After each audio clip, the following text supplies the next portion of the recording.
Olá, pessoal! Essa é uma videoaula que finaliza a análise da lucratividade enquanto resultado da estratégia de marketing. Então, aqui eu vou demonstrar como nós podemos usar índices que são baseados em indicadores econômico-financeiros e contábeis para gerar indicadores de marketing e gerar uma comparação para ver a performance da sua empresa em relação a competidores do setor. Então, pessoal, uma aplicação interessante desses conceitos da contribuição líquida de marketing e seus indicadores derivados é a possibilidade de você comparar setores muito facilmente e comparar concorrentes com seu resultado. Como a base para o cálculo desses indicadores são dados contábeis e que, para empresas com capital aberto, pelo menos, esses dados são públicos, você consegue ter uma ideia daquilo se você está atuando em uma grande empresa, consegue ter uma ideia de qual é o resultado desses indicadores para diferentes empresas. E mesmo em pequenas empresas, você pode ter uma ideia dos setores, pegando empresas negociadas em bolsa, os seus balanços publicados, ou aquelas que têm o lucro, aquelas empresas que têm dados públicos, né, as SAs, você consegue então saber a ideia ali do varejo, ou do setor elétrico e assim por diante. Obviamente que se você atua em um setor onde é muito diferente para pequenas empresas, essa aplicação não será viável, justamente porque essas empresas não têm um sistema público e aberto de contabilidade.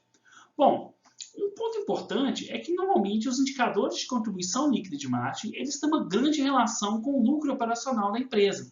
Nesse exemplo aqui, nós vemos os resultados de vários anos do crescimento do lucro operacional da Apple e da sua contribuição líquida de marketing. Ou seja, nós podemos dizer que a contribuição líquida de marketing está associada a um crescimento do lucro operacional das empresas como um todo. Vamos tomar agora, por exemplo, uma outra empresa que não teve um desempenho tão satisfatório em alguns anos no passado, no caso, a GM. Como nós podemos observar, a contribuição líquida de marketing, se nós tomarmos aqui por base a evolução dessa contribuição líquida de marketing, nós vemos que não existe um padrão tão forte como o lucro operacional da empresa.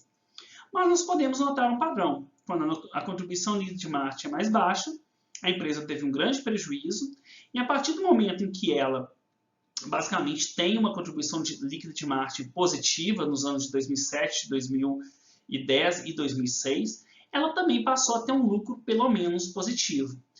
Em um ano, nós podemos observar aqui que ela teve uma contribuição líquida de marketing que foi basicamente negativa, ao mesmo tempo em que ela teve um lucro zero.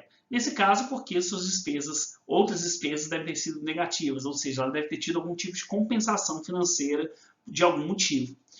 E se nós compararmos o marketing ROI com a despesa operacional com lucro sobre o retorno on sales, né? Que é o lucro operacional sobre as vendas, a receita de vendas da empresa, nós podemos também ver um padrão similar. Quando o marketing ROI é negativo, a empresa normalmente tem um lucro negativo, e quando o marketing ROI é positivo, a empresa tende a ter um lucro, né?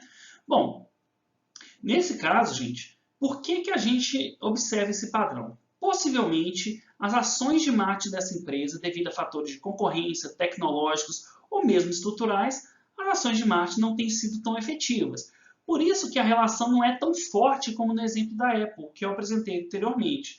Possivelmente, no caso da Apple, existe muito mais aderência e muito mais efetividade em como as ações de marketing se transformam em resultados. Já nessa empresa, as ações de marketing ou não têm sido tão efetivas por questões internas ou mesmo devido a fatores externos. Esse gráfico apresenta o resultado da Apple nas suas operações nos Estados Unidos com empresas do setor de tecnologia, dentre as maiores que existem no país. E nós podemos observar que quando a gente compara várias empresas, cada bolinha representando uma empresa de capital aberto nos Estados Unidos, no setor tecnológico, a Apple ela tem um retorno, um lucro operacional, que dado o nível de marketing ROS dela, ela tem até um resultado superior. Ou seja, existe uma tendência de, à medida que aumenta o marketing ROS, você também aumentar o lucro, o retorno sobre vendas, mas a Apple ainda consegue fazer isso melhor. Ou seja, isso é mais uma evidência de que a Apple ela consegue transformar seus investimentos de marketing em lucro de maneira muito mais efetiva do que outras empresas operando no setor.